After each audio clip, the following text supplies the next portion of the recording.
සිට සරලව. ආයිබෝන් යාළුවනේ. irregular verbs හතරවෙනි පාඩම. අවසාන වශයෙන් අපි irregular verbs ගැන අද කතා කරන්න යන්නේ. එහෙමනම් හරියටම ඉංග්‍රීසි මුල සිට සරලව ඉගෙන ගන්න මාත් එක්ක එකතු වෙන්න ඉංග්‍රීසි YouTube නාලිකාවේ.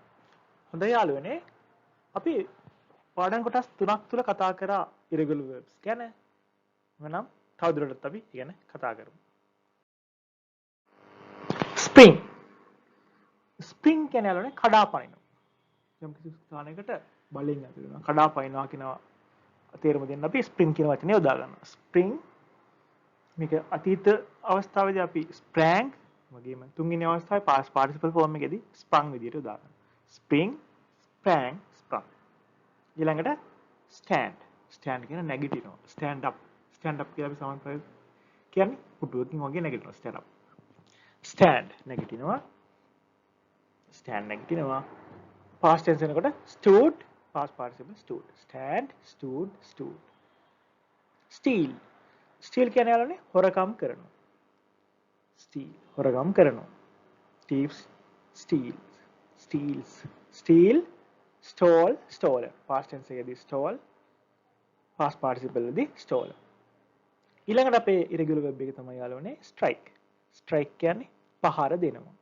පහර දෙනවා ගහනවා හරි ගහනවා strike strike struck struck strike past tense past form එක struck past participle form එක struck strike struck struck ඊළඟට swim swim කියන්නේ යාළුවනේ පීනනවා swim swim swam swam swim swam swam ඊළඟට අපේ ක්‍රියාපදේ තමයි take take කියන්නේ යාළුවනේ ගන්නවා.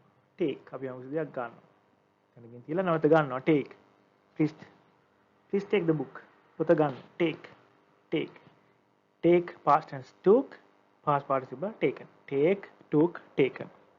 ඊළඟට teach. teach කියන්නේ උගන්වනවා. teach. teach උගන්වනවා. teach past tense එක taught past participle taught. teach taught taught. ඊළඟට tear tear කියන්නේ ඉරනවා. අපි දැන් කොලයක් වගේ එකක් අරගෙන ඉරනකොට අපි කියනවා tear tear. He tears the paper tear. tear toe torn. toe කියනවා past tense එකේදී past participle torn. tell tell කියන්නේ කියනවා. අපි කතා කරා tell යම් කිසි දෙයක් තව කෙනෙක්ට කියනවා. tell I wanted to tell මට කියන්න අවශ්‍යයි. tell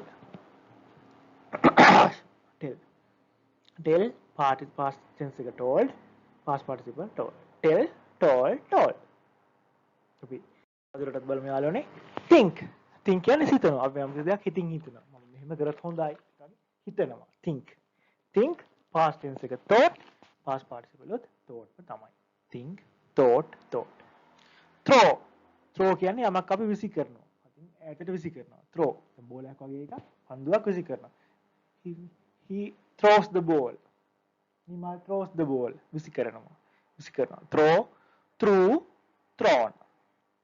Wake කියන්නේ යාළුවනේ අවදි වෙනවා. අපි නිින්දෙන් නැගිටිනවා. Wake. My mother wakes me up. Wake up me. Wake up කියන්නේ අවදි වෙනවා. Wake අවදි වෙනවා. Wake. Wake, walk, woken. wear කියන්නේ යාළුවනේ අඳිනවා. මෙතන wear කියන මතක තියාගන්න අපි ඇඳුමක් අඳිනවට තමයි wear කියන්නේ. අපි චිත්‍රයක් වගේ අඳිනවා නම් කියන්නේ draw. draw. අපි ගැන කතා කරලා තියෙනවා කලින් draw drew drawn කියලා එනවා. මෙතන ඇඳුමක් අඳිනවට කියන wear. wear wore worn. wear past tense එක wore past participle worn. ඊළඟට weave. weave වියනවා. රෙදි වගේ දෙයක් වියනවා. පැදුරක් වගේ දෙයක් වියනට අපි කියනවා weave. weave වියනවා. wove woven. wove කියන්නේ විවුවා woven කියන්නේ වියලා.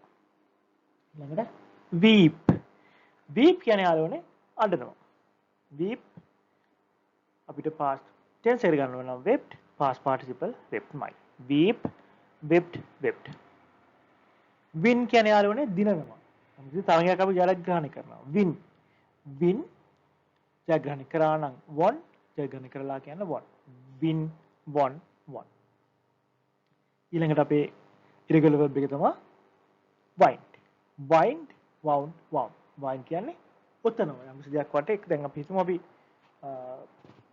පොල්ලක් වටේට කම්බියක් ඔතනවා wind. Wind the wire. Wind. Wind, wound, wound. Right. Right කියන්නේ ලියනවා. Right ලියනවා. අපි මොකද දෙයක් ලියනවා. Right, wrote, written. ඔන්න ඔය විදිහට අපිට right කියන irregular ක්‍රියාපදයේ අවස්ථා තුන ඉගෙන ගන්න පුළුවන්. Right, wrote, written. එමනම් යාළුවනේ අපි මේ පාඩම් කොටස් 4 මේ වීඩියෝ 4 තුලම කතා කරලා තියෙන්නේ irregular verbs ගැන. එතනදී හොඳට මේ ටික මතක තියාගන්න.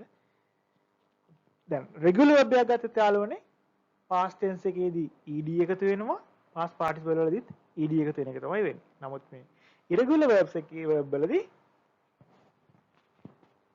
past tense එකත් basic form එකත් past tense එකත් past participle form එකත් වෙනස්. සමහර අවස්ථාවල එකම වචනේ මේ අවස්ථාව තුනටම යෙදෙනවා. නිසා මෙන්න මේ irregular verb ගැනත් අපි හොඳ අවබෝධයක් ඉංග්‍රීසි කතා කරනකොට තියාගන්න ඕනේ. regular verb අපිට regular verb මොනවද කියලා verb ටික කටපාඩම් කරන්න අවශ්‍ය වෙන්නේ නැහැ. නමුත් අපි irregular verb ටික මතක තියාගන්න ඕනේ.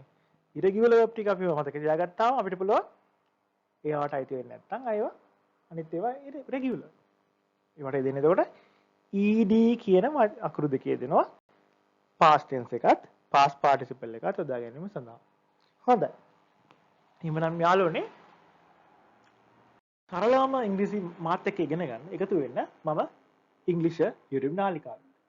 එහෙනම් අපි තවත් වීඩියෝ එකකින් හමු වෙමු. Thank you.